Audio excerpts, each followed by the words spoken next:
Welcome to the RotoWire Prospect Podcast. I'm your host, James Anderson, and we are brought to you by Rival Fantasy. And if you're like me, you're licking your wounds from Fat Tuesday. But we're going to look forward. We're going to keep it moving here with some positive stuff to talk about. I've got Ross Jensen from Scout the Statline joining me this week. How you doing, Ross? I'm doing really good. Thanks for having me on the show. Like I said before we started this, I'm a big fan, so this is great. Well, I've definitely appreciate that. I've definitely referenced the work that you and many others have done in terms of kind of taking the prospect analysis game up a notch. I feel like that's one of the cool things about the prospect side of things when it comes to writing about fantasy and stuff like that. It just keeps getting better. They just keep becoming more and more strong voices that we need to be paying attention to. So great to finally have you on. Do you want to maybe give the people sort of a background on like how long you've been following prospects as it pertains to Dynasty and just sort of what Scout the Statline offers?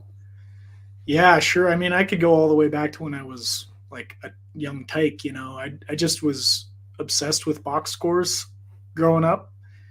And then when I got a little bit older, getting out of the house, started playing fantasy with buddies from school, people that I played baseball with growing up and stuff like that. And so we just slowly went deeper and deeper down the rabbit hole until we started our own Dynasty League. We've got one that's 13 years old that with buddies that I grew up with that we're doing this kind of deep prospecting. And so for me, I just kind of kept going on it. And then I had some pretty good success doing it.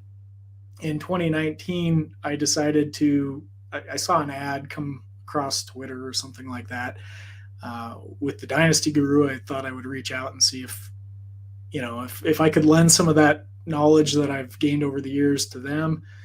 And there I met Jordan Rosenblum, and him and I just kind of hit it off with our way of looking at prospects and the way that we think about this kind of stuff.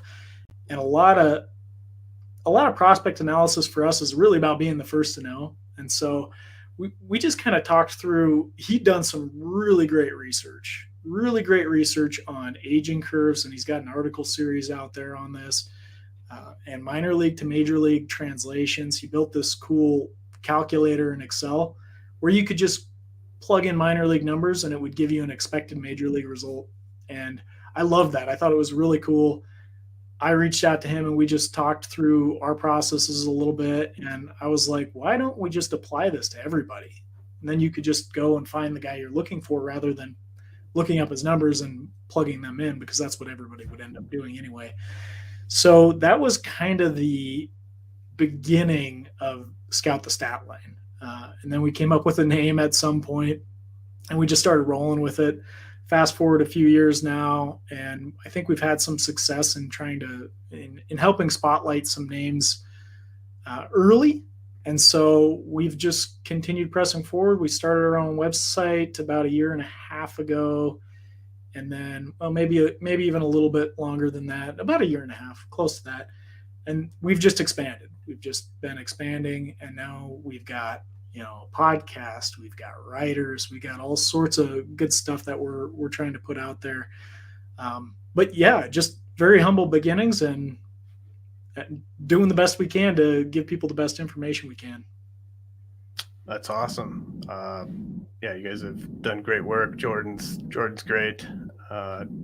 Jordan is always trying to trade with me in our Dynasty leagues. I apologize to Jordan about not being as active of a trader as he probably wishes I was. So for today's episode, I basically wanted you to kind of pick which players you wanted to talk about and sort of which players you think the masses or maybe even like I'm sleeping on, or just people that might be undervalued out there. And of course, the very first name on your list is a guy that everyone knows about at this point, Junior Caminero. But question, I guess, is sort of where should we value him among prospects. Boy, that is the question, right? It's a tough one. Yeah. Why don't you? I'll give you the floor. What do you think? Well, so this was somebody that over the off season that I'd said I think this guy's going to be a big breakout. You could argue that the breakout already happened last year, and then he played in the Australian League and was pretty dominant there against guys that are 7-8 years older than him. So you could argue that the breakout already happened. In fact, I tweeted something about Junior, and somebody had quote tweeted that, like, breakout already happened. It's like, yeah, that's true, but we're all looking at what a breakout is a little bit differently. And for me, he's going to fly up rankings, and I think we're going to see that this year. I don't think that there's a lot of other players, to be honest, that I would rather own than Junior Caminero when it comes to a dynasty league right now, because he's just mashing, and he's going to continue to do so, in my opinion. I think we've already seen enough to indicate that. Somebody asked me, what would you do with like a James Wood versus a Caminero? And that's where things get really interesting, because I'm not quite sure. I'm a little reserved when it comes to saying like he needs to be above these guys. If you're going strictly from a numbers perspective, I think he's arguably top 10. But you have to wonder if there's going to be a little bit of regression in some of those numbers, and he's going to come down to earth a little bit. But that's kind of how I'm seeing it right now. I'm kind of treating him like he's that quality of a prospect. Yeah, he was in my top 10 in terms of prospects on the most recent Dynasty update. There you go. That went live last week. I mean, I could see, I think it's, and I'll be doing, I think I'm shooting for like May 25th for my first big in-season update.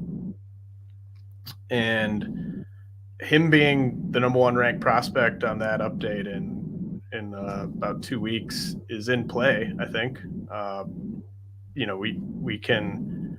I think it's very tough to kind of look at a player right now, now that Carroll's graduated, Gunner's graduated, and just sort of say like this is the clear number one prospect for Dynasty. I don't really think the guys who were at the very top before the season have kind of run away with that title. And you have guys like Jackson Holliday and Junior Caminero kind of coming up behind. Even just kind of ranking Caminero among like Kyle Manzardo and Curtis Mead on the Rays is interesting, because they're all sort of down the defensive spectrum a little bit, and those guys are theoretically closer than Caminero, but he just kind of seems like he's on a rocket ship. And obviously there should be some regression coming. But I don't know. I could also see him being at AA in the next couple of months, around his 20th birthday. He turns 20 in July. So if someone wanted to say today Junior Caminero is the number one prospect for Dynasty, I wouldn't have a strong argument against that. I think you're right. I think he's in play for it. Personally, I'm under the belief that Jackson Holliday is number one, and he's going to be probably for another year or so.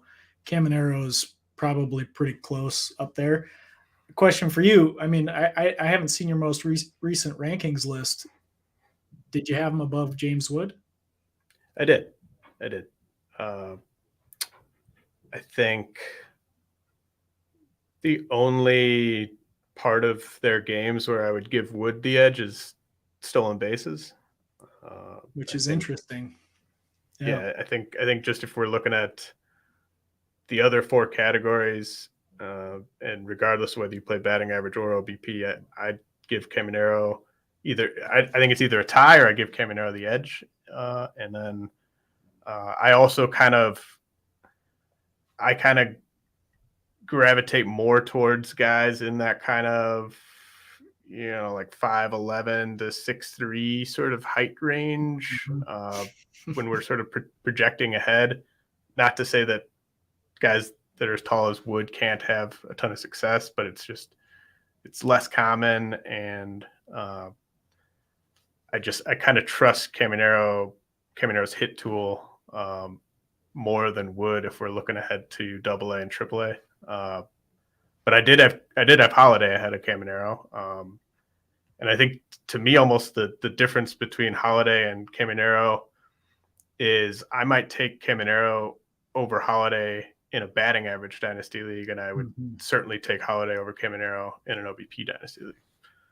Yep, I'd agree with that straight across. And in fact, I think I agree with you on James Wood. I haven't really put that to the test yet. I did have some people ask me, and I was not really sure how to respond. Would you hold him over Wood? And it's like, again, like you go by the numbers, and Caminero is the better player right now. I think Wood has that potential ceiling that is sky high. But as an analyst and a numbers guy, I need to see it first. So, yeah, I'm with you on that. We're on the same page. I did have someone, I think it was someone in the RotoWire Discord threw out a Ronald Acuna comp on Caminero, and obviously immediately someone was like, well, different speed, like not even going to come close to Acuna and stolen bases.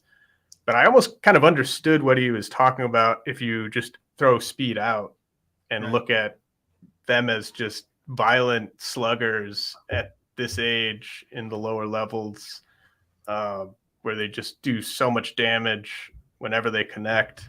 I kind of understood the Acuna comp on Caminero just in terms of the bat, and if we throw out Acuna's speed, which is obviously a massive aspect of his value. But I'd been struggling to kind of come up with a comp on Caminero, but I thought that one was a decent comp if we just kind of say Acuna with zero speed. Like, I think that's kind of Caminero's upside, if that makes sense. Yeah, that's an interesting one. I can see that a little bit. Where I think it is maybe a little different is I might even say that Caminero might have slightly better contact skills. He doesn't walk a lot. He's not as you mentioned, he's not like an OBP guy. He's not going to be an OBP monster unless that batting average is way up there. But he doesn't strike out much either. I mean, that's something I've been watching really closely. That's a big deal to me. I'm allergic to strikeouts, and so anytime somebody strikes out a little bit over 20%, I'm starting to get a little flighty, But Caminero, he doesn't strike out a lot. He's putting the ball in play, and he's clubbing it when he does. Yeah, I mean we'll see. That'll be put to the test when he goes up to AA and AAA. But I mean, like, I'm looking at like Acuna's numbers from low A and high A, and I mean he struck out over 30% of the time at high A, then got it back down to like 23% at AA, and he was walking more than Caminero at this stage. But I mean that's I don't really fault Acuna for how much he swings, given how much damage he does. Right. But he's even this year, like what we're seeing from Acuna this year is just absolutely ridiculous, because he is striking out less than 15% of the time so far this year. Yeah. Yep. All right, now the next guy, I tweeted at you about him. I think you had like a tweet about some undervalued pitching prospects, and this guy is probably my favorite non-household name pitching prospect out there. Like, I mean, you and I know him. Everyone who's listening to a prospect podcast probably knows Emmet Sheehan with the Dodgers. But I just, I'm very curious where I end up ranking him in a couple weeks, because I'm tempted to just put him near the very top among pitching prospects. But what have you seen from Sheehan so far this year? What really jumps out to you about him? Yeah, I like him a lot. Very high volume strikeout guy. He throws in the high 90s. He's got 4 pitches apparently, and a developing curve being the 4th one, but he throws a slider, a changeup in addition to that fastball. He's popping on our data lists. I think last I looked, he's up to number 4 for our pitching prospects.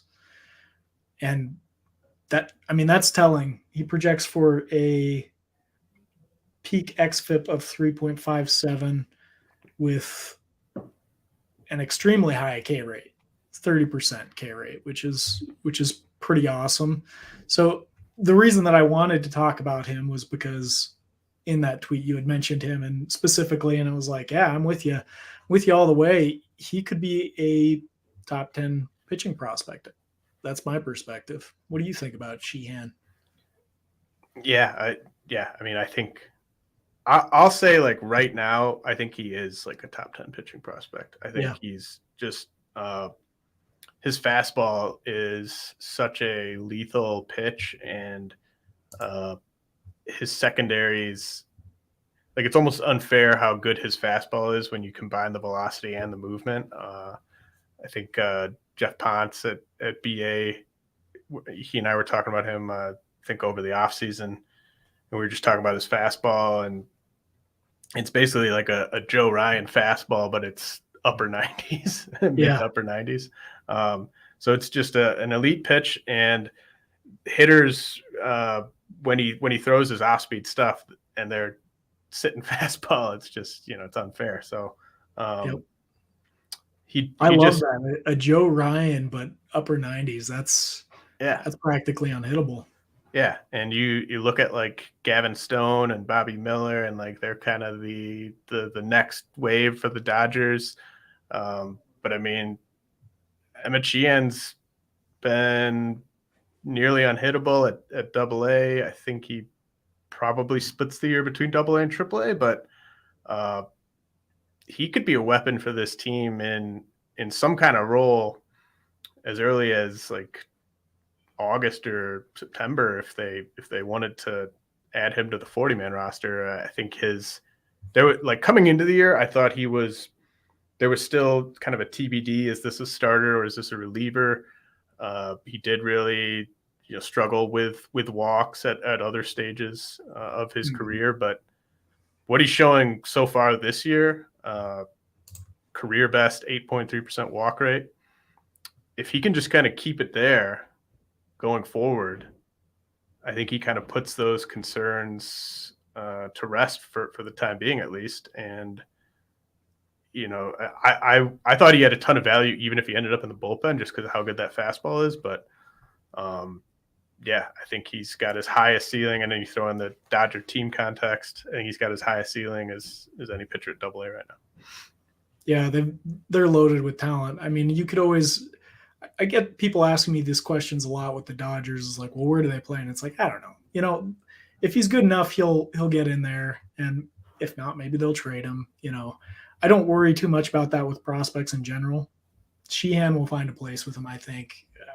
He's striking out almost 16 per 9 and only walking 3 per 9. He's a talent. All right. Now this next guy, Ryan Clifford, who I just off the top of my head, I think he got 7 figures in like the 11th round last year. Astros obviously seemed to know what they were doing on this one, and he actually got promoted from low A to high A yesterday. So he made his high A debut yesterday. What have you seen from Ryan Clifford with the Astros? Boy, I don't know. I've always kind of felt like there was some kind of shenanigans going on with that 11th round signing. I'm not really sure. Like they just promised him like, hey, we're going to take you later on. Is that cool? Pulled him away from a commitment, and he came in with some notoriety as a hitter. So it's not surprising to see him doing that. His draft position was way low. I was questioning that last year at the time of the draft. But so far he's demonstrating an ability to get on base that's pretty unparalleled. Right now on the season, 121 plate appearances, 25 walks, and 27 strikeouts. For most of the year, he was walking at a higher clip than he was striking out. So he's got a 488 OPP. It's pretty insanely high. He's not hitting a ton of home runs yet, but he came in with some notoriety as a power hitter. So I think they're going to come. 2 home runs so far, but He's hitting 337. I doubt he's going to keep his batting average that high, but the guy's going to be an on-base monster, and the power is probably going to be there by the time he's getting up to the major leagues. Yeah, yeah. I mean, he hits the ball really hard. He almost, does he remind you of? It's almost kind of like a Edouard Julien type of profile, at least early on. I don't know if maybe there's a bit more, like exit velocity potential, and he's only played corner spots, where Julien plays second base, but Yeah. is that kind of the idea with this type of profile with Clifford, is just like OBP city and just going to keep him in the lineup via those on base skills? I can see that. I mean, that's an interesting comp. I hadn't thought about that before, but Julien kind of makes sense in that he's seeing a ton of pitches. That's clear. But I don't think he strikes out as much as Julien even. So there might be some higher ceiling potential. And I'm one of those guys that loves Julien. So if I'm saying there's more potential here, then there's probably something to that at least. He's really popping on our leaderboards in particular. He just debuted, and I think for hitters, he was in our top 30. I'm pulling it up right now. Yeah, he's right now he's number 26. Projecting to only strike out in 23% of his plate appearances at peak, which is pretty good compared to somebody like Julien, who's at 27. I mean, it's not a huge difference, but it's enough to make a difference at the major league level. So I think there's a little more ceiling potential there with Clifford, but he's intriguing.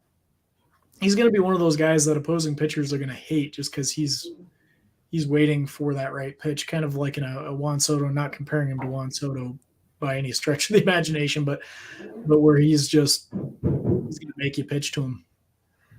Now, Clifford is at High A Asheville, but I think just given how young he is, he turns 20 in July.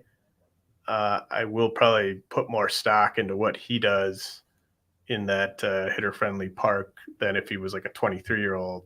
And it seems like they usually have kind of college guys there, where I'm just kind of downgrading what they're doing because they're old for the level and they're at Asheville. But what do you guys at Scott the Statline, how do you guys try to account, or do you factor in park factors? Are the park factors, sticky enough from year to year to use them? Like how do you guys go about accounting for just the different hitting conditions and pitching conditions in the minor leagues? Well, I'm glad you asked that, because that was one of our weaknesses before, is that we didn't have park factoring in that going back to last year, but we added that in during the off season just before the season started. So all of our projected stats are adjusting at this point for park factors. So we do take account of that. I think Clifford he's going to be pretty good, I think, but even somebody like Jordan, I'd asked him about Clifford because he shared some of his personal rankings. One thing that I love about Scout the Statline in general is the rankings there kind of stand on their own. We still have our own opinions, right? Like, these are not my personal rankings. They're just what our data model says. And then I'll usually apply my own thought processes to them for my own personal rankings. And I had asked him what he thought about Ryan Clifford, because I noticed he wasn't in his top, I don't know, I think it was 30 or 40 players he shared from his list. And he said he just overlooked him. So he's like, I'll have to wait till the next update. He's looking pretty good. But that's what you're getting with Clifford, is somebody that potentially is going under the radar still. And being drafted in the 11th round helps with that. So there's a potential gap between his value, his probably true value, and his perceived value. So I would take advantage of that if I was in anyone else's shoes, and I'm trying to take advantage of it myself, of course, too. Yeah, I mean, I think he's probably long gone in leagues where 300, 400 prospects are rostered. But I play in some leagues where it's like, 200, 250-ish prospects are rostered. He might still be out there in some of those. So, yep. And I'm surprised. I've some of the leagues that I'm in, I've tried to see if I could go snag him, and he was already on some of them that are in that probably 200 prospect rostered sort of zone. So he does have some kind of name recognition that is following him already. But it just depends. You gotta look. And if you have somebody that's in the back end of the top 100, it might be worth trying to move him to see if you can get a guy like Clifford too. Now the next guy, Cole Young with the Mariners, hasn't hit a home run yet, but it's just everything else is, as exactly what you're hoping for basically so far this season. Yep.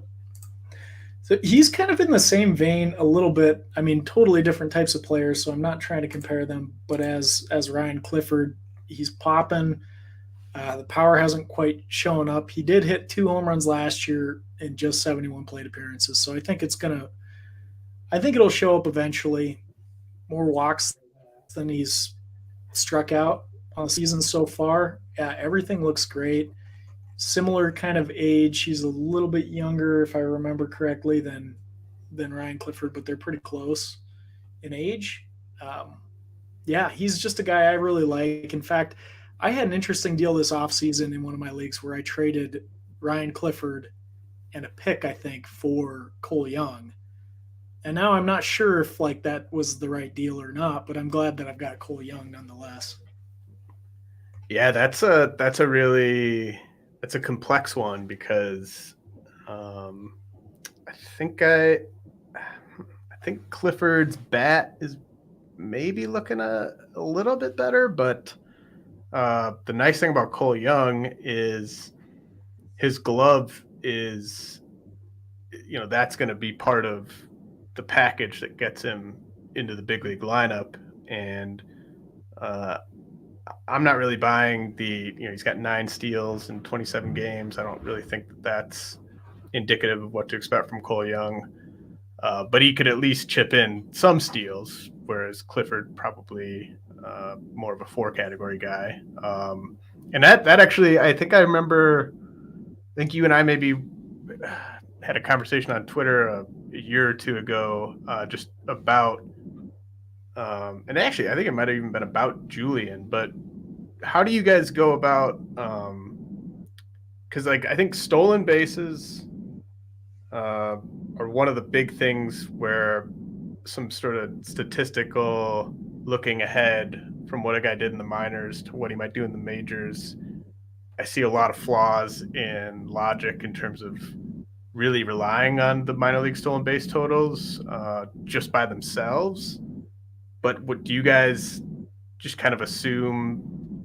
How do you guys approach projecting steals, I guess is a better question. So all of our numbers are projected along the same logic lines, right? We're looking at average numbers, and we're looking at averages of how they've translated over time or across levels is probably a better way to put it. So somebody like Asturio Ruiz last year stole, 82 bases across the minors and the majors, something like that. It was ridiculous. But he still, in our system, was projecting for 50 stolen bases. So I definitely agree with you. There is definitely a downgrade from minor league stolen base numbers to major leagues, and I think that's sort of accounted for just in the average numbers, and we can see that reflected here a little bit. But a guy like that still kind of breaks our system, because I shouldn't say it breaks the system. The system works just fine, but he was projecting for 50 stolen bases, a WRC plus of just over 100, which is barely major league average, but he was still number 2 on our list behind Quero, and then number 1 after Quero graduated, just because of that stolen base total. So in our system, we weigh it based on WRC plus and stolen bases. So there's 80% of the ranking is based on WRC plus, and then 20% is on stolen bases. So those speed guys, they can really cause a little bit of chaos within our system. It's by design because most leagues are 5x5, and so we figured there's an 80-20 split, and WRC plus is kind of our across the board offensive category, I guess. So eventually we will probably move into projecting counting stats like RBIs and runs, and we have some obviously with home runs and stolen bases, but we're probably going to move on to projecting everything out and then make an adjustable rank so you can set in your own league settings or put in your own league style, and it will give you a rank based on that. That's kind of the ultimate goal that we're heading towards. But the thing with this project is it's evolving, just like the numbers on our leaderboards are evolving every day. So is our processes and how we're trying to do it. We're trying to refine it and make it the best information we can. So that's our interim goal, is to, interim or intermediary goal is to just get it so that people can customize that rank. Sometimes people question that, and everybody's got a different league, and we can't set up a rank, at least that's static, that can cover every single league. So that's the best we've come up with so far.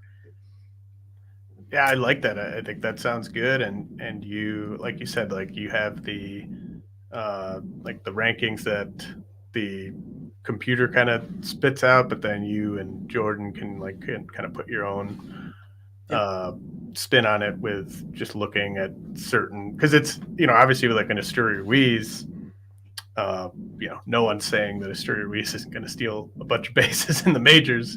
It's more those kind of in between guys, sort of the guys that, because it's not that hard to steal a base in the minors, right? And it's and once you get to the majors, it's harder to steal bases, but it's also guys in the minors a lot of times, especially like I know Rockies prospects for years, even just the plotting like left field types have had the green light at all times, and so they're encouraged to just run wild, even if they're just never going to do that in the majors, if they even make it to the majors. So there's a lot of different stuff that you have to factor in, but it sounds like you guys I like what it sounds like you guys are doing on that front. I mean, in general, I have a couple thoughts when it comes to the STS modeling. Like, it's not a replacement for what everybody else is doing, right? Like the rankings that you do, for example, like that is insanely important input as far as I'm concerned. And so is this. This is just a different way to look at it. Sorry, I'm pointing at my screen like everybody can see it. But, it's just a different way to look at it. But it doesn't mean that it should be the only thing that you ever use, because that will just cause you some problems. Because you will see issues like that where somebody is just greenlit in the minors and then he gets up to the majors and he doesn't run. It's going to happen. So you don't want to wholly rely on that stolen base number in this system. In fact, one of the pieces of advice that I give all the time is, if a guy is projected to steal a lot of bases, he's ranking pretty highly, but his WRC plus is coming in around 90 or something like that, you got to ask the question, is that guy even going to play in the major leagues? Yeah. He's not going to get you any stolen bases if he's not playing. So might not be worth it to go after a guy like that. All right, we're going to head to a quick break. When we come back, we're going to get Ross's take on Ben Brown, who just continues to rise in that Cubs system. A new MLB season means it's time for a new kind of daily fantasy baseball. Rival Fantasy is the fantasy platform reinventing the way daily and weekly games are played, and they've brought new games to the ballpark this year that fantasy players won't find anywhere else. Rival Fantasy's games include Fantasy Bingo, head-to-head player challenges, and Fantasy Book, where users can select over-unders for 2 to 5 players. With games like this, daily fantasy has never been better. Right now, RotoWire listeners can get a $50 protected first play. That means if you win your first play, you keep your winnings. But if you lose your first entry, Rival Fantasy will fully refund you up to $50. Go to play.rivalfantasy.com/signup and use code RotoWireMLB at signup and deposit a minimum of $25 to get your first entry on Rival protected up to $50. Now's the time to step up the plate and become a Rival today. Welcome to the arena. All right, Ross, as I said, we're going to talk some Ben Brown. It's kind of getting dry in the minors in terms of high-end pitching prospects we might see in the near future. We've already seen a bunch of them debut. But Ben Brown has kind of thrown his hat into the ring. He quickly got promoted from AA to AAA this year, had a good first start at AAA. So what are you seeing with Ben Brown? Well, he's another one of those. We're seeing a lot of these guys lately that are just, I mean, they're super tall, big dudes just coming in the pitching ranks, and he's been dominant. And this is one of those guys where we were talking about with Sheehan that, control is a thing. We got to make sure that, or he's got to make sure that he's keeping his walks down if he's going to have much long-term success as a starter. I don't think that's an issue with Ben Brown. A bigger issue for him is just making sure that he's missing bats. And so far this year, he's doing that. He's got an ERA under 1, pretty insane, while striking out 13 guys per 9. Pretty nuts. He's popped into our top 10 on pitchers. He's number 8 overall, projecting for a 3.66 xFIP at peak. So, yeah, what do you think about Ben Brown? Well, I came into the season with significant questions about his control and whether he was going to throw enough strikes to start. I know that there were times last season, especially before the trade from the Phillies to the Cubs, where his command looked like he was just a no doubt future reliever. But it seems like it's been ticking up. He's been keeping the walk rate in a reasonable range, especially for a guy who's missing as many bats as he is. So, I don't know. I think he's probably a little above his head right now. Obviously he's above his head from like an ERA standpoint, but I mean, just in terms of is he going to be this good of a strike thrower in the majors? I don't think so, but I think he's like the strikeout upside is clearly there to me. I think the path into that rotation is there, and I think it could happen this summer. So I mean, my favorite things with pitching prospects are proximity, and the ability to miss bats while throwing enough strikes, and it seems like Brown is kind of checking most of those boxes right now. So I think he's definitely a big up arrow guy. In terms of where he would slot on the next set of prospect rankings, I'm kind of thinking maybe in the 50 to 100 range overall.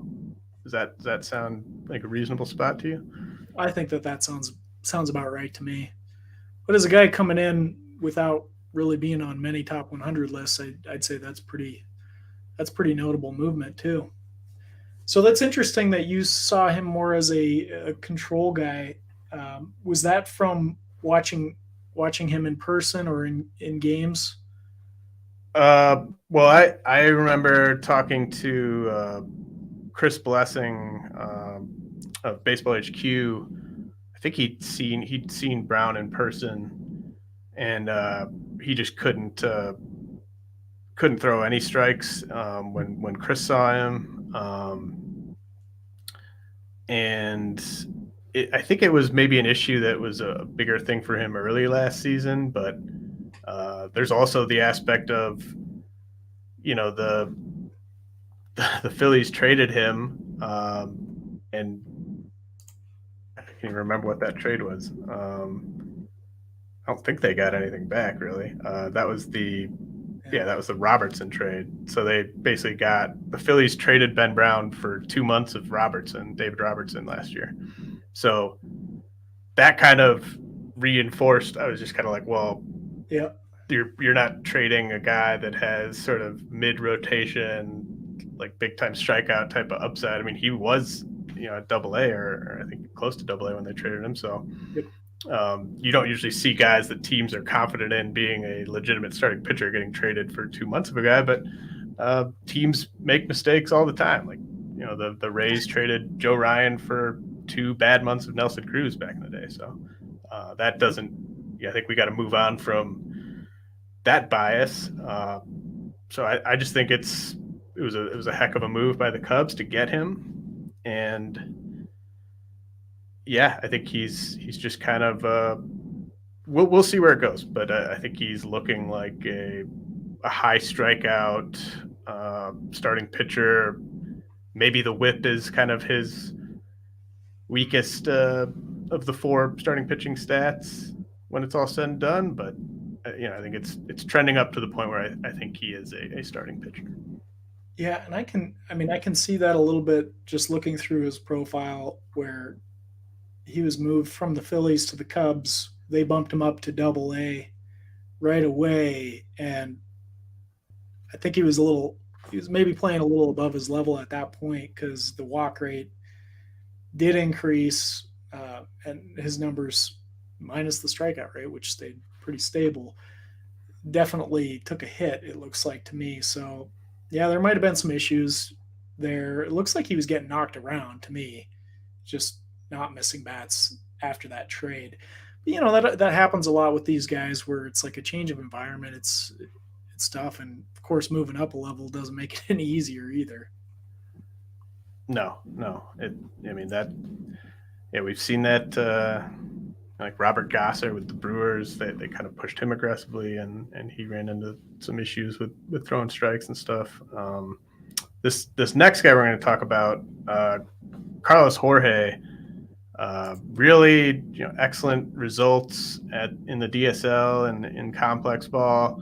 I was kind of just sort of tapping the brakes a little bit in terms of fully buying into what he did at the complex level. We've seen a lot of guys put up really impressive numbers, especially in the Arizona Complex League, and then fall flat at single A.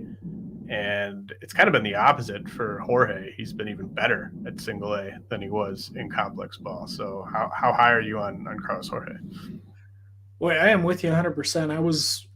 This is one of those guys that I was kind of like, I'm not 100% sold on his performance yet, coming up last year. And so I'd say I was probably even a little later to the game on Carlos Jorge. But there are these guys that come up that our data models are highlighting, that I think at some point it becomes unavoidable to continue to not acknowledge them to the level that they should be acknowledged. This is one of the guys that I kept saying we need to highlight him when we were doing over the off season. We were doing some podcasts on our top ranked guys, and then just some other evaluations on individuals. And Carlos Jorge is one of those guys that I was saying we need to talk about him, because he is a rising name. I'm kind of glad that we didn't, because I probably would have not been super flattering with my evaluation of him. And now I'm kind of looking at it as this guy is one of those guys that you probably do want to look at picking up. He's got the power. He's got the speed. He hit a home run last night, in fact. And he's looking like he could be a fantasy stud in that regard. He strikes out a little bit too much for my liking, but I think that that's something that's going to come down. And I mean, we're looking at a 19-year-old in single A, so it's not like these are atrocious numbers. He's at about 22% on the season, or 20. Yeah, it was 23, a little over 23. So it's not bad, but something to keep an eye on for me. He's kind of just a machine, though. Otherwise, power, speed, not a big guy, not a huge imposing guy, but he's got a lot of athleticism for sure. Yeah, and he'll be a big riser on my update.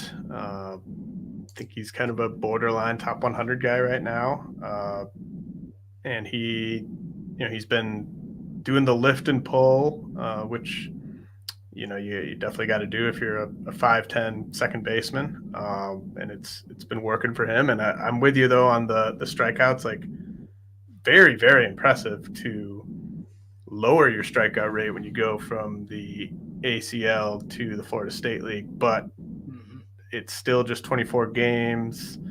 It's not, for a 19-year-old, he's at an age appropriate level, but there's still going to be another test when he gets the bump to high A and then when he gets the bump to double A. But I mean, that's obviously a park where you'd love to see him play half his games, and the speed is nice. And I know he's been kind of a standout on what's a loaded Daytona roster so far this year. So definitely trending up. Yeah, on Scout the Stat Line, he's really popping, and this is this is why I wanted to highlight him. He's all the way up to number 5 now. Sometimes with these small sample guys, we have like it takes a little bit of time for them to get some more plate appearances to kind of run through the model and get more appropriately placed. And he's a guy that just started qualifying at the beginning of the year, but he's in the top 10. He's number 5 for hitters, which would probably put him at about, I don't know, number 9 or 10 overall. That's really high, but he's projecting for 24 home runs and 27 stolen bases per 600 plate appearances.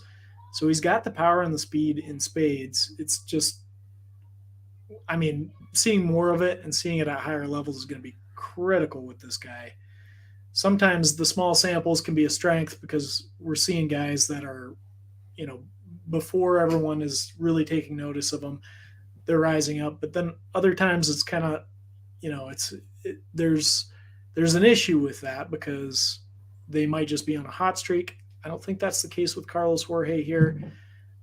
I think you could see him knock down a few pegs, but I don't think he's going to be dropping much further than that. So when you say he's up to like 5 among hitters, I assume there's just no kind of ETA penalty on those rankings.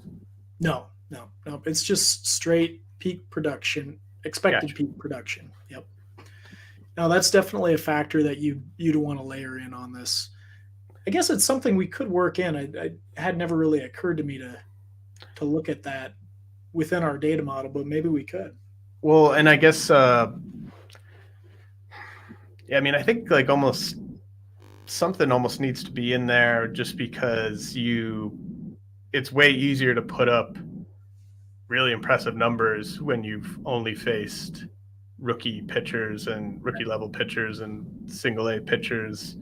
Like, it's like you just haven't faced good enough pitchers in some cases to put up bad data. Yep. So I'd agree with that. We didn't, I think when we first started rolling this out, we didn't have any sort of ETA associated with it.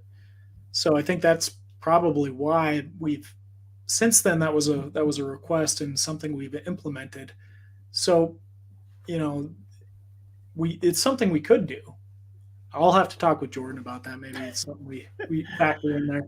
There is, I mean, with the ranking, like I said, there's an 80-20 mix between WRC plus and stolen bases, but there is some regression that applies within the rank itself to guys that have smaller samples. So even Carlos Jorge is even being penalized a little bit for having a smaller sample, but he's still that high. So we just see some outliers occasionally with those guys that are coming in with less plate appearances, and it could go either way because they are getting penalized a little bit based on the amount of plate appearances that they've got.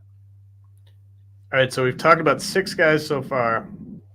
All 6 of these guys, I believe, were in my top 300 entering the year. And now we're getting to a couple names who weren't even in the top 400 entering the year. Chase Meidroth, infielder with the Boston Red Sox. He, I believe, just got bumped up to Double-A yesterday, I want to say. Yep. Really strong hard hit rates and soft hit rates up on RotoWire with Meidroth. What have you been seeing with him? Well, I mean, I think you've kind of nailed it. I wrote this guy up early in the season, and he was kind of the first guy that I really keyed in on as like, this is somebody that I need to target. He's putting up great numbers. He's walking more than he's striking out. That's always a critical key factor for me that I like to look at. It's not everything, of course, but it is a factor for me. It's interesting to hear about the hard hit rates. He hasn't hit a lot of home runs. I think he's got some power. I don't think it's I don't think it's going to be a huge part of his game. I don't know what it is, but when I look at his numbers and I look at him, I just see like the Energizer Bunny. I don't know why. Like I feel like this guy he's got a motor. He's just going to keep going.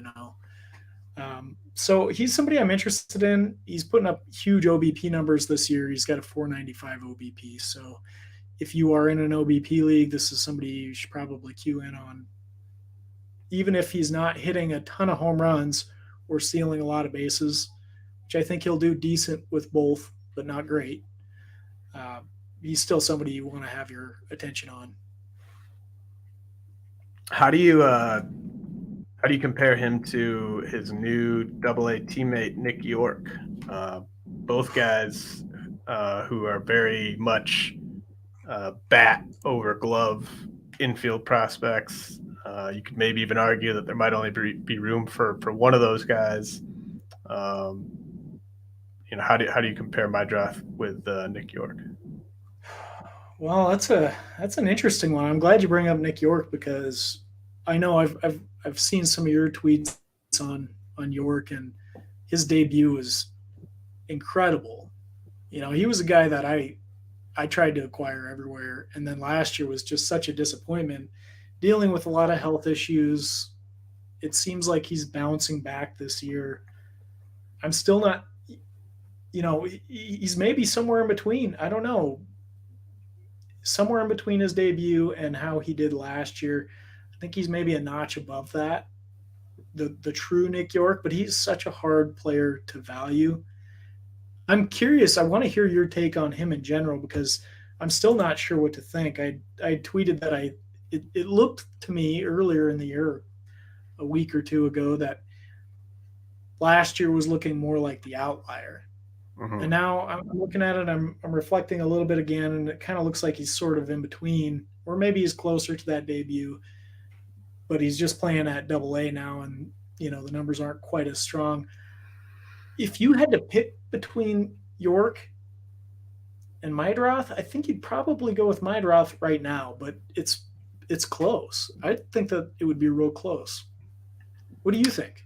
I want to hear your take on Yorke. I'm really curious about that.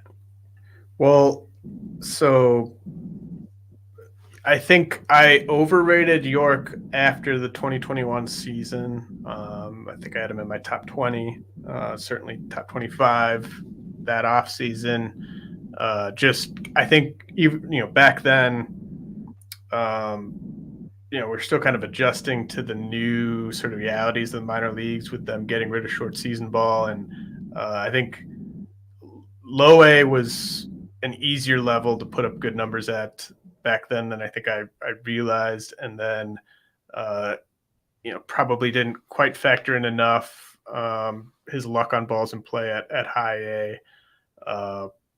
So I think he was a little over his true talent level in 2021. But I do think what I'm seeing is that, and look, if he'd gotten sent back to high A this year, and then he was doing the exact same thing he's doing right now at AA, but at high A, I think it would be more of kind of a let's wait and see type of thing. But I think with them giving him that aggressive bump, I thought that was an aggressive bump after what he did last year to just say, all right, we're pushing him to AA anyway. I think he's handled it better than I think anyone would have really guessed. Like if you saw this coming, I think you would have traded for him in all your dynasty leagues, like over the offseason, because his value had just kind of really diminished to the point where he would have been an easy guy to trade for this past offseason. And I'm really thankful. Like I love not doing my first big update until the end of May, because I do think sample size is really important. And so I'm a little bit worried that I'm going to push him all the way back up the rankings. And then as soon as it goes live, then he's going to go through his first, extended struggles at AA. But I think it's closer. Like, I think he's closer to what he did in 2021 than what he did in 2022. Yeah.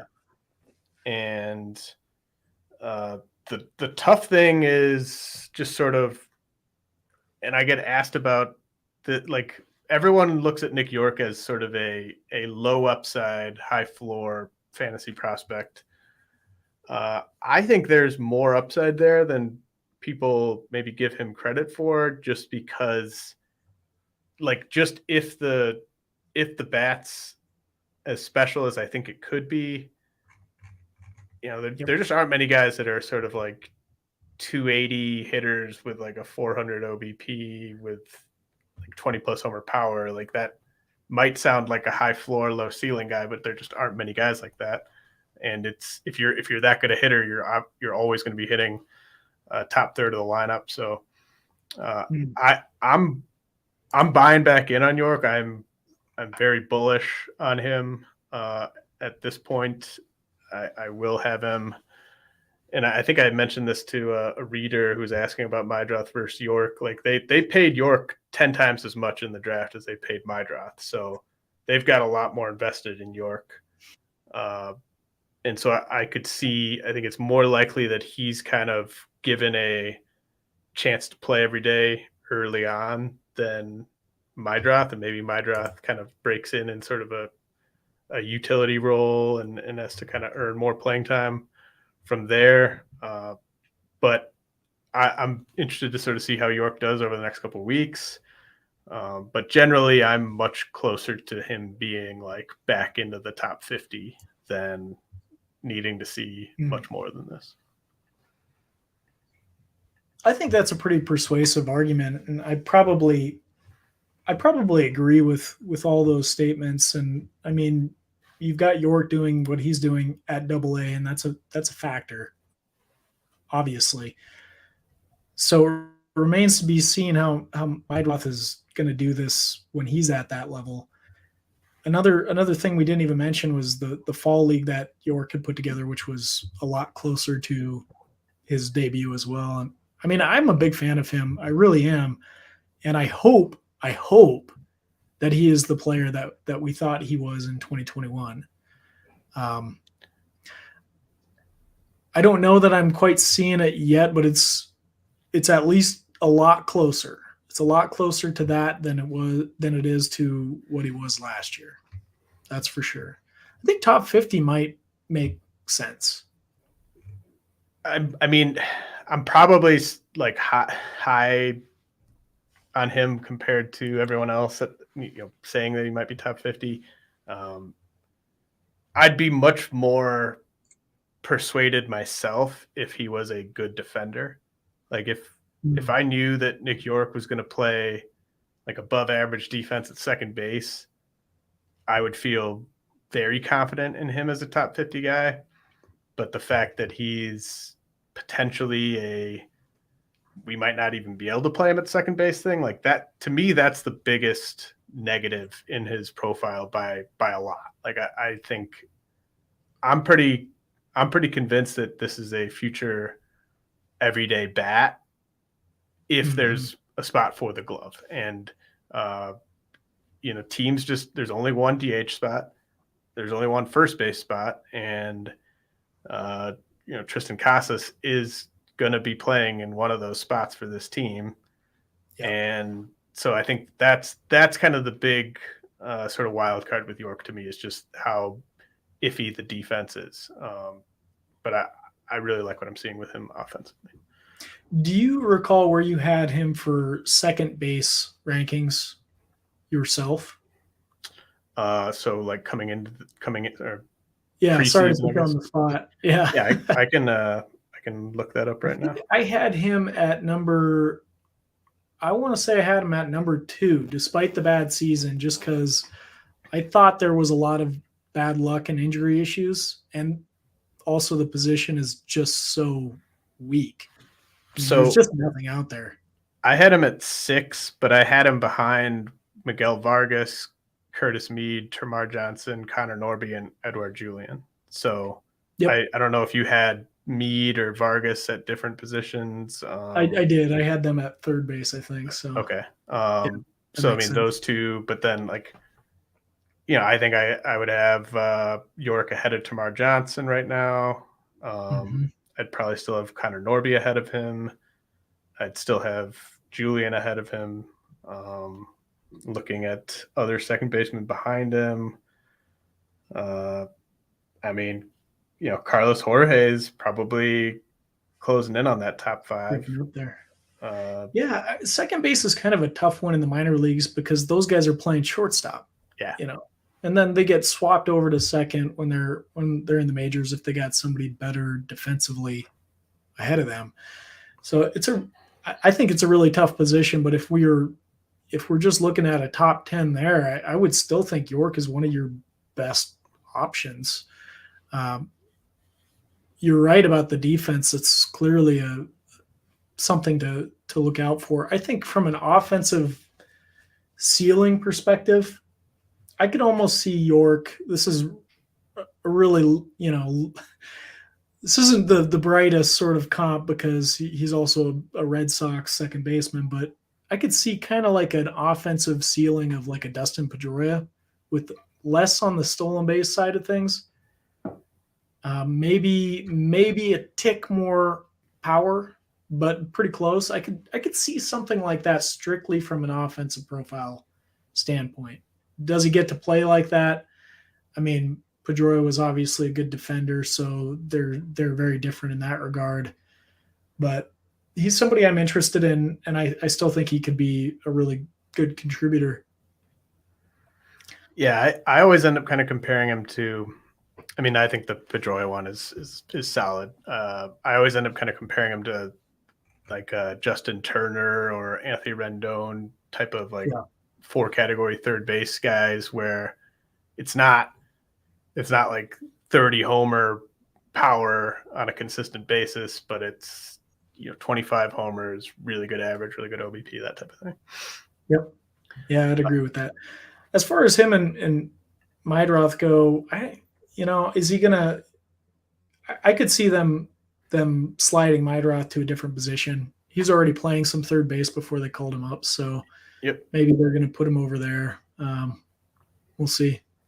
That happens all the time in the minor leagues, as you know. So, yeah, I mean they're going to be doing their best to find a spot for both those guys, but we'll see how that plays out. The next or the second and final pitcher we'll talk about is the second guy and the last guy from your 10 players who I did not have ranked coming into the season. That's Noah Cameron with the Kansas City Royals. 6'3" lefty, a pretty glowing report written up by Jeff Ponce on Baseball America a week ago or so. He's definitely a breakout so far through 6 starts. How high are you guys on Noah Cameron? So he's coming in. He's a little bit more of a small sample guy for us, so he's slightly knocked for that. But he is coming in our pitching ranks at number 14, which would put him in probably the back end of. Put him in the top 100, but not near the higher end. A lot of the pitchers are lower in our combined ranks. Actually, let me just pull that up. If I recall correctly, Noah Cameron has a very nice changeup. His ERA this year is not really reflecting his true value. He's sitting at a 4.34 right now, but he's striking out nearly 15 batters per 9, and he's only walking 1.5. So the stuff and the control and command seem to be there. Do you have any particular thoughts on Cameron that you can share? Well, it sounds like it's. This is another like the lefties that have 3 pitches that they can throw for strikes, especially if they've got a good changeup. Those are you get a lot of sort of false positives with those guys, especially at single A and at high A. So I'm always, when it's a guy like that, a lefty who's breaking out in kind of the lower full season levels, I always want to see what the scouts are saying in terms of just like, is this real rotation stuff, or is he just getting by on deception and just overmatching guys that don't know how to handle a guy with a full repertoire? But it does sound like the scouts are on board. More kind of low 90s fastball velocity. So that would be something to kind of keep an eye on as he climbs the ladder. But if you're a lefty and you're like 93 with the fastball and you've got good secondaries and good command, that can play. So I'll be interested to see if he maybe adds a tick in the next year or two. It'd be a lot nicer if he was sort of sitting 94, 95. But I've definitely seen enough and read enough sort of positive reports on him to think of him as, like a middle of the top 400 type of guy, I think. Yeah, he's an interesting one. He's the things that I'm keying in on is I think he's been a little unlucky. Perhaps he's allowed 5 home runs already in just his 29 innings. So, he's going to have to try to limit those kind of outcomes. And he's got the stuff. I think he's got the stuff. I don't know. The velocity, I think, is a thing to keep an eye on, because you do want, these days especially, you want a guy that's pitching a little more consistently in the upper 90s, mid to upper 90s at least. So that's something that could factor into his long-term value. But I think outside of that, I mean, a great presence on the mound, which I think is really important. Oh, did I say is 2.5 walks per 9? I think I misread that earlier. But anyway, yeah, Noah Cameron, he's a good one.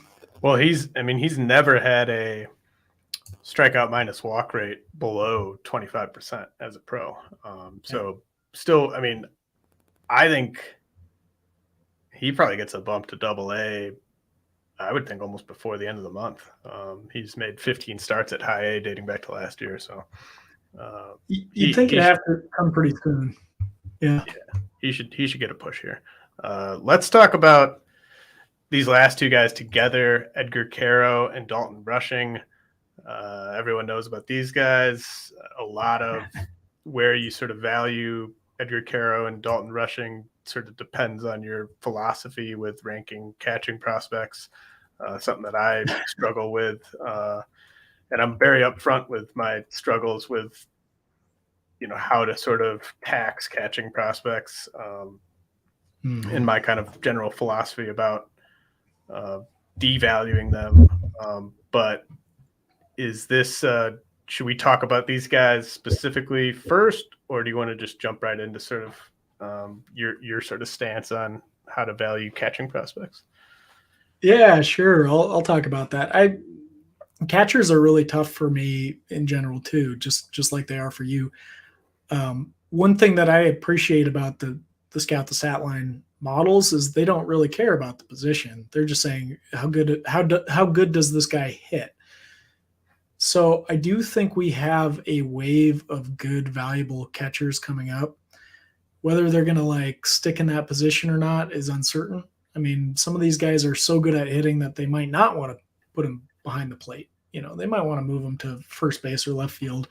A lot of the catching prospects are fairly defensively limited in other spots. So depends on a lot of factors where they're going to end up, but I'm not too concerned with it myself. I just want a guy that, when I'm looking at prospects in general, I just want a guy that can hit. And I think we got 2 really good ones on the tail end of this list, Edgar, Quero, and Dalton rushing. Quero doesn't have any home runs yet on the season, which is a interesting little tip. I think he might have just hit it.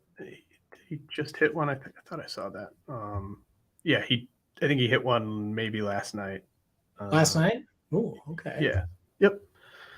Good. Okay, good. Well, so he didn't, last time I checked the numbers here, didn't have any, but he was watching. Or no, he hit one. He hit one this afternoon. It was today. Yeah. Even better. I love it. Great timing. Yeah.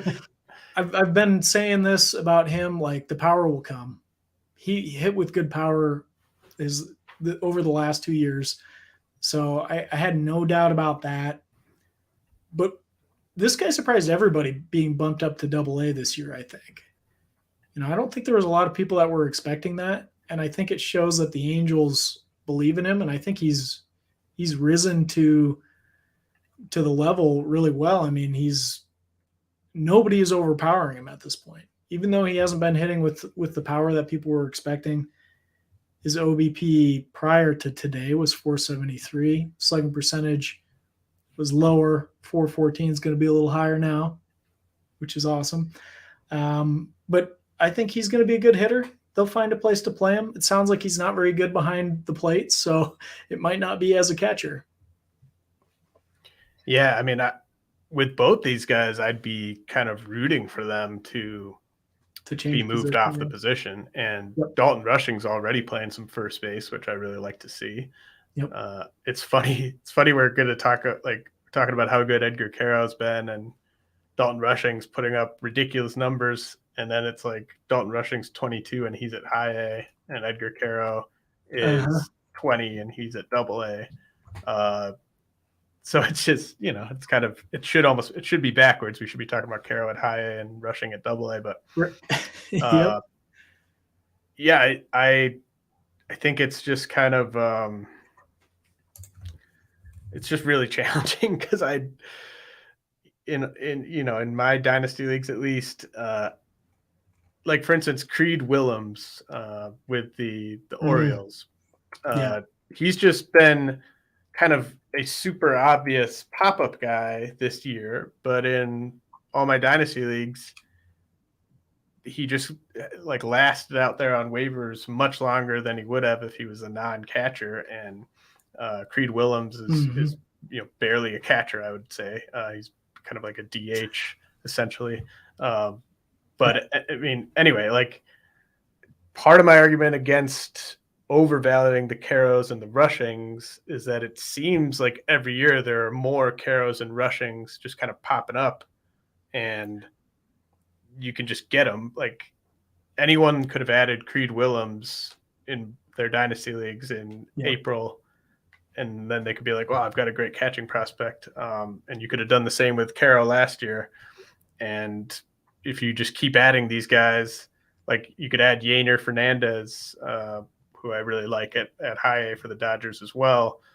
Like you can add all these guys, but if you have 3 or 4 of them and your league only starts one catcher, then you have to worry about trying to trade those guys. But it's hard. There's a supply and demand issue in dynasty leagues at the catcher position. So it's interesting that is an issue because I don't remember that being the case going back 5 years. It's a new thing for sure. It is, and it's fascinating because I think you're right. I've been picking up these guys in some of my leagues on the basis of their bat strength, and then as these guys have been moving closer to the major leagues, it's like I've got like 5 catchers, and I'm trying to trade these guys. I'm like, look, this guy's he's a top prospect. He's in the top 10. Everywhere you look, he's a top 10 guy, and nobody wants to trade for him. It's just bizarre. It kind of defies all my preconceived notions about the position. And then the teams you're trying to trade with are looking at you've got these 5 awesome catching prospects, and they know that you have to trade them. Well, why am I giving you 100% on the dollar for this guy when you have 4 of these guys and you can only fit one of them into your lineup? Yep. Yeah, it's gotten me into a couple pickles, and now I've got some teams where it's like there's 3 guys that are like a Moreno and an Alvarez. They're all coming up at the same time, and anyone that has followed me or read any of my stuff in the past knows that I love Alejandro Kirk. So I've got him rostered in like every single league already. So trying to find a spot for all these guys is becoming a challenge. That's for sure. Yeah, so it's kind of it's not even a problem, but it's something you got to keep in mind. Like if you're paying attention, I feel like every year there are going to be multiple catchers who pop up who just in terms of what they're producing are top 200 prospects or even top 100 prospects, and you have to kind of make your own decision on like how many of those guys you want to roster, how good are you at flipping those guys and turning them into value that way. So it's interesting, but I also do think if you're in really deep leagues, and this is like the first year I've ever even thought of this being a possibility, but if you're in, say, like a very competitive 20-team league, or I know a lot of people play in 30-team dynasty leagues, like if you're in those types of leagues, I think as soon as like this year or next year, and certainly in a couple of years with all these great catching prospects we have, starting a catcher in your util spot is going to be a legitimate move. And that would have been insane to think about 5 years ago. Like if you're starting a catcher in your util spot, that just means that you're basically taking the lowest amount of production that util of anyone in your league. But it could get to a point where I would be very comfortable starting a Dalton rushing in my util spot, even if I have a really good catcher. Yeah, agree 100%. It's the landscape is changing, that's for sure. All right. Before we go, Ross, I want to give you a chance to sort of let people know what you guys have going on at Scout the Statline and how they can get that content. Okay. Let me give you my 30-second spiel. Scoutthestatline.com. Our big strength is really in trying to highlight pop-up prospects and finding these guys that aren't getting a lot of mention in other places. So please just visit the site, check it out. We got articles there. We got all sorts of leaderboards. A lot of it is very data-driven sort of stuff. We'd love to have you, I don't know, take a look. And if you see the value in what we're trying to provide, consider a membership there. $5 a month. It's not much. And I think it's super helpful for dynasty leagues. You will unlock daily updates to all those leaderboards, which to me is insanely helpful. I'm looking at them every day. And so I see the value in it. And I hope everybody else does too. But we've also got player highlights that come along with that, a daily highlight. So we're bringing up a new name every single day with a nice write-up so you can read more about them. All sorts of other good stuff that you get, and we're evolving. We've got a group, we're 10 people or so that are contributing to our site, and we're trying to make it the best place that we can for finding this kind of critical information that people are looking for. So that's really it. Check us out. If you like it, join or not or whatever. Follow me on Twitter, Ross Jensen 12. I think I can help out, hopefully. And if I suck, tell me I suck. That's fine too. Well, you definitely don't suck. Definitely recommend following Ross and supporting Scout the Statline. Ross, this has been a lot of fun. I'm sure we'll do it again sometime. I really appreciate you taking the time out of your day. Oh, yeah. Thanks a lot, James. Appreciate it. This has been the RotoWire Prospect Podcast. As I mentioned, I am shooting to have the big Top 400 update live on the site Thursday, May 25th is kind of the target date for that. So stay tuned there. It's been brought to you by Rival Fantasy, and I'll be back with another episode next week.